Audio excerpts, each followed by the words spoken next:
satu-satunya yang bikin saya akhirnya memutuskan untuk menerima itu adalah karena sing tak pikir adalah iki medeni, risikonya banyak, tapi nek dienggo konten apik. Itu selalu ada hikmah dan benefit di balik musibah dan kezaliman.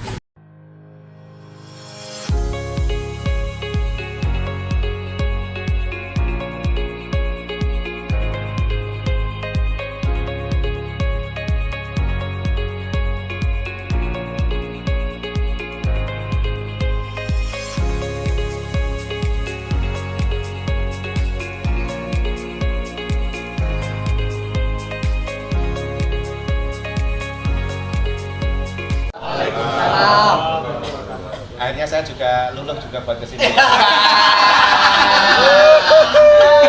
Alasan saya itu ketika kemarin dicolek ya oleh Pak Rektor itu, terus kemudian akhirnya saya jawab gitu. Itu karena justru beliau itu bukan diterapkan sebagai oposan. Sementara saya barusan nulis yang sangat pro rezim gitu ya. Daripada ngomong di dalam lingkaran yang sama, yang penting lingkaran yang luar. Sama ketika kemarin saat launching itu yang diundang justru Natalia Spike kan dia. Dan itu memang benar-benar saran dari Kadif Humas malahan. Oke ya, mulai dari mana dulu ya? Yang pertama tak luruskan dulu Pak Wakil Rektor ya. Soal kerja tadi ya. Bukan itu. Karena kan seolah-olah saya itu sibuk sekali. Barusan pulang malam tadi, tak geser sekarang, wah besok habis lebaran, habis kurban ya. Terus besok Jumat ke Jakarta tapi cuma semalam, barusan yang nelpon Cak Nanto, terus dia yang mau ngisi. Sabtu pagi harus balik, Minggu terbang lagi. Seolah-olah kerja, tidak. Saya tuh mau piknik, anak saya itu 2 tahun lebih sambat kok nggak naik pesawat lagi. Jadi mau ke Singapura dari tanggal 3 sampai mau lebaran di sana. Mau kurban di sana. Sambil ngajak Simbo, karena Simbo mumpung masih bisa jalan. Oh iya. Itu ya. Itu ya mulia sekali itu ya. Iya, mulia sekali.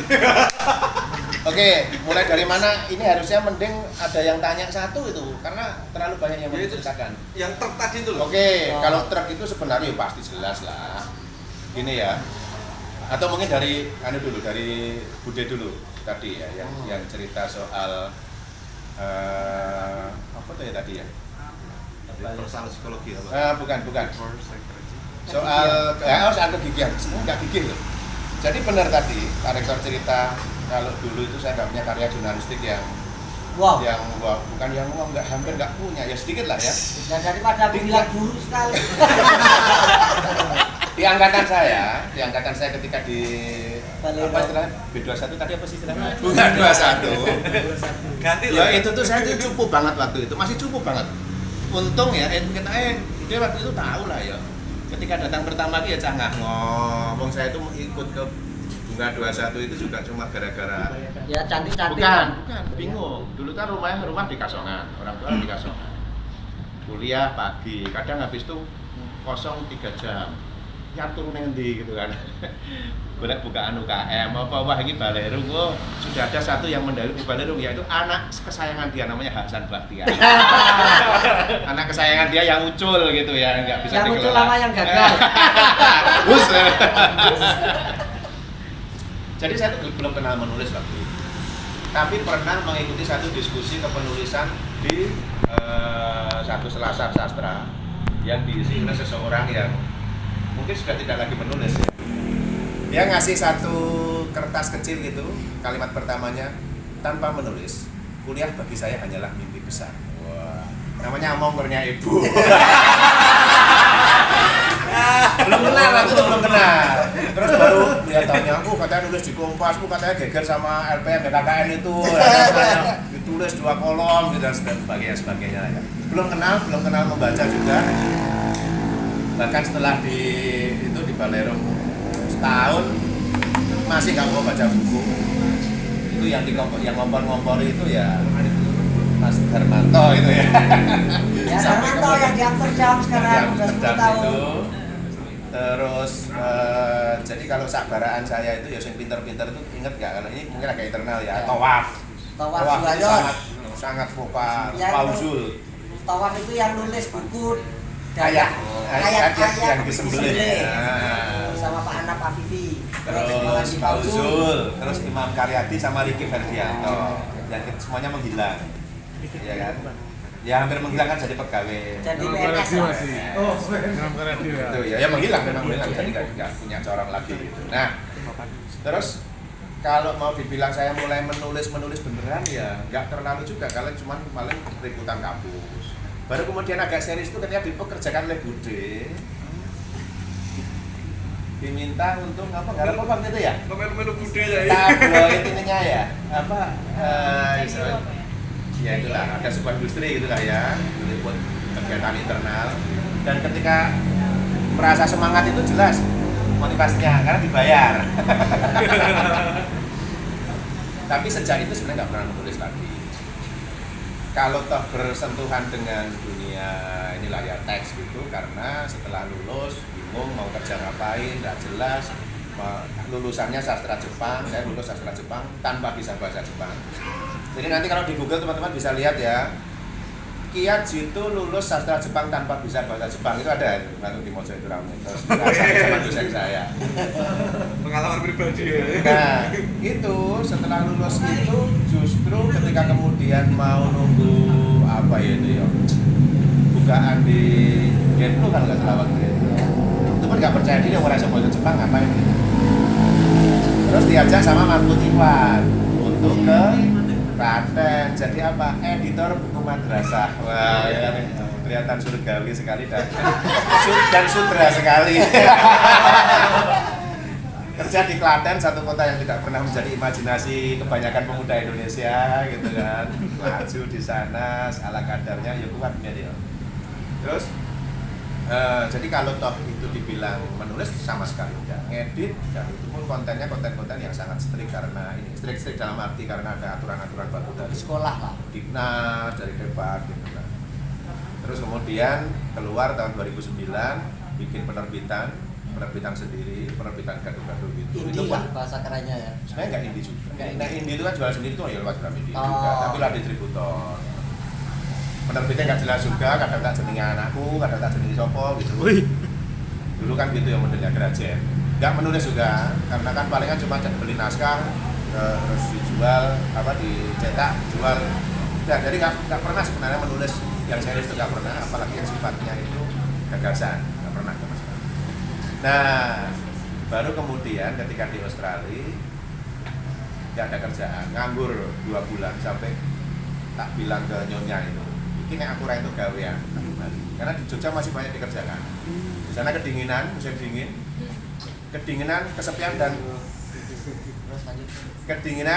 dan didera kemiskinan gitu ya, karena benar-benar nggak ada duit. Baru kemudian ada satu tiba-tiba ada satu peristiwa, istri saya itu curhat, saya itu sudah ngelamar gawean banyak sekali di sana. Lamar benar-benar kayak fresh graduate, untuk lamar apa? Cleaning service. Lamar cleaning itu aja susah banget karena sudah dikuasai mafia-mafia negara. Ini blok Vietnam, ini blok Kongo, ini blok mana lagi Cina gitu-gitu ya.